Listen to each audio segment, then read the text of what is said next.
Somebody's getting a little knock on the door, a knock on the door of love.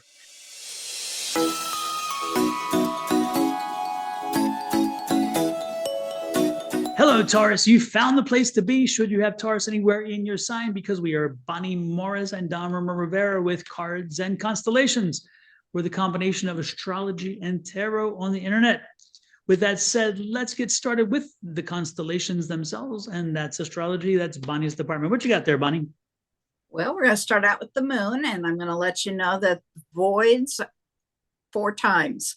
Only 2 of those are really significant. It does void on Monday morning at 10:30 in the morning till 11:09 when it goes into Pisces.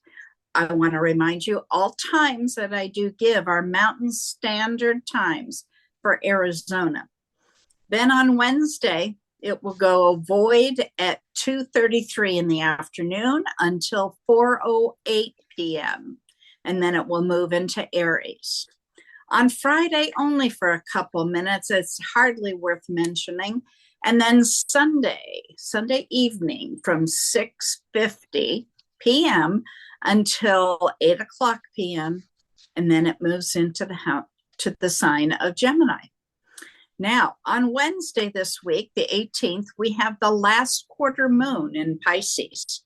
The cycle that you asked me to include goes back all the way to February 20th of 2023 at 1 degree and 22 minutes of Pisces.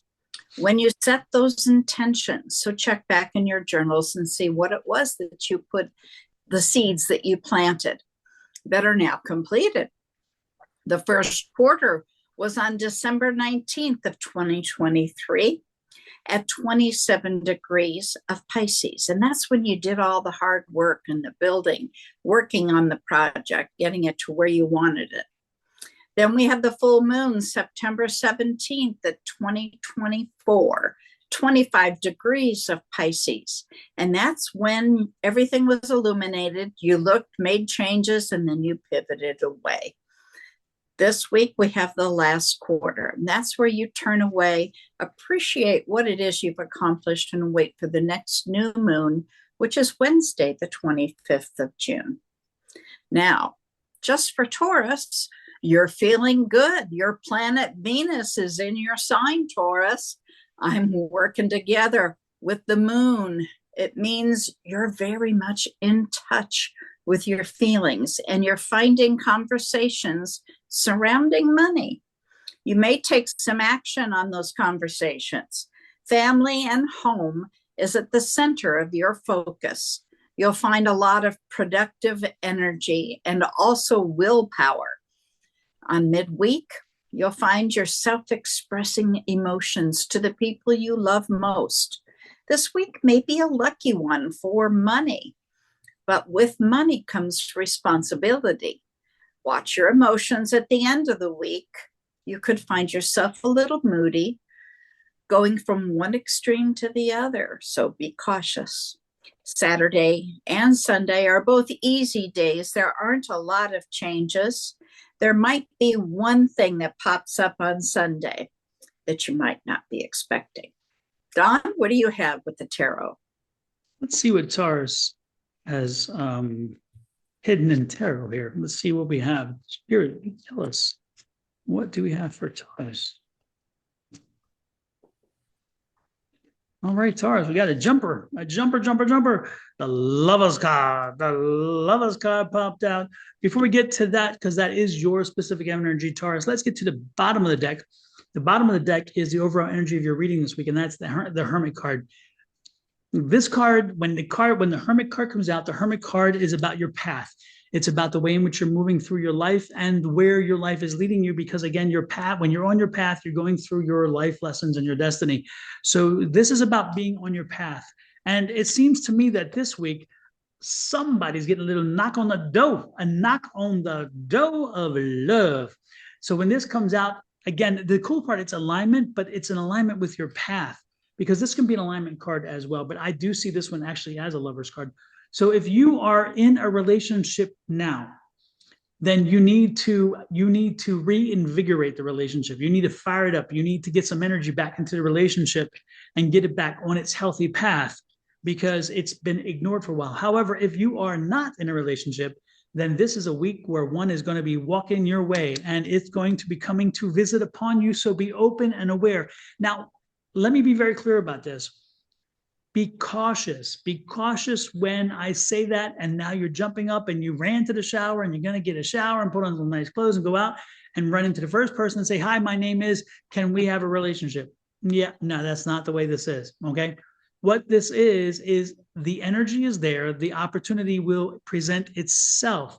But if you try to manufacture a relationship where you know one does not exist, if you try to make something happen that doesn't fit, what you've done is you've blown it all up because the universe is saying this is coming your way to be open and aware.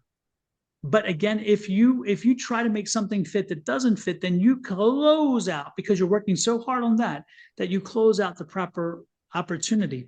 So let's not try to make one happen. Let's be out and available, make ourselves ready for the moment, ready for the experience, ready for the opportunity. And then when it comes knocking and you're like, yeah, that one, not, oh my God, it's got to be that one.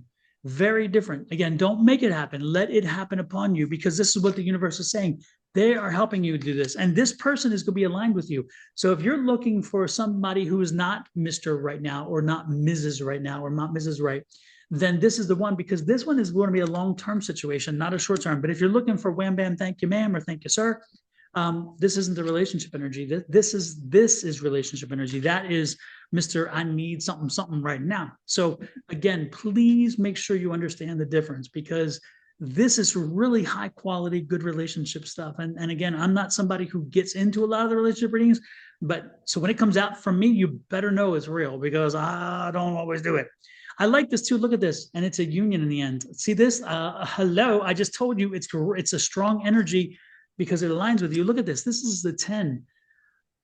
If you can't see what this is saying, I mean, this is the 10 of Pentacles, by the way, folks. So this is leading to abundance, health, hearth, home, happiness, kids, grandkids, the works. We're talking a partner for life. We're talking a long-term connection. And why is that? Again, because you're not going to force it. You're going to let it happen this week. This is an amazingly strong read. And for those folks, again, who are having issues in your relationship, this is saying once you do the work, once you remember all that you've done with this person, remember all the benefit, remember all the situations, all of the unique unique opportunities that you had with them to live life in a very different way, and you have great shared experiences. Put those shared experiences to use and fire that kettle again. Get that engine burning for that person whom you love and have loved. Because it has kind of gotten put to the back burner doesn't mean it doesn't exist. And it doesn't mean it's gone. It just means that it didn't get the care and attention it needed. So again, if you're in a relationship, give it a little care and attention. This is super important. And look at this, the moon comes out. So let's make some long nights. Let's make some good nights. And remember, the moon is all about this week. 4 times, Bonnie, you said, right? 4 times. And now the moon card is here. And the moon card is answered questions. Remember, this is like questions need to be answered. And what we're doing here, talking about your path, we're talking about this. Again, this is answering the questions. This is the answering the questions of will they ever come? Yeah, I'm telling you, they're knocking on the door. What happened to our relationship? Why aren't we sparked? I'm giving you the answers. So again, you were looking for answers. You were thinking about why. So now we're doing the because. So let's get out there and the wonderful things he does. Let's do the Wizard of Oz over here. There's the Chariot again. The Chariot card is there, and the Chariot card is fired up and ready to move. So let's take this to a higher level. Let's bring this energy in, and let's take the time. Let's take the energy. And let's take this moment to make sure that we show those around us who we love very much that they are worthy. And more importantly, let's make sure we take the time to move forward in a relationship when it comes upon us. But we are not jumping the gun. This is not a Knight of Swords. This is not jumping into something crazily. This is moving forward in victory, which means, again, a smoother, more level process. That's what I got, Miss Bonnie. Well, that fits with Taurus. Taurus is all about home and family and stability. So Taurus is sitting there going, yep, that's me. And it's interesting. I peeked at the last card just because I felt we didn't need it. Get me to the altar, baby. Get me to the altar. This is the Hierophant card. This is the church card. Someone's going to the altar. Someone's going to the altar. Get And those that- wedding rings shined up. Interestingly, the Hierophant represents Taurus. Well, there you go. All right, Taurus. My goodness, this is an amazing week for you. I cannot wait to hear some comments, folks. Leave us some comments. We would love and appreciate hearing those comments. And additionally, hit the like, share, subscribe, and follow buttons. Show us the love. When you hit the subscribe button, make sure you hit that notifications. Turn all on, and every time we post something, you will get a message letting us know we have. Now, if you're on Bonnie's side, which is Your Love Goddess, hit that subscribe button and come on over to Sonora Mystic Tarot. And if you're on my side, hit that subscribe button and do the other side and show each of us that love. And additionally, on Cards and Constellation, which is our channel, the only thing is on that one, our shared experience. And so hit that one too. You get them all three. What a deal. With that said, I'm going to let you go. Have an amazing one, Miss Bonnie. Thanks for joining us. Love, light, and blessings, everybody. From Bonnie and myself to you and your family. Until next week. Bye-bye.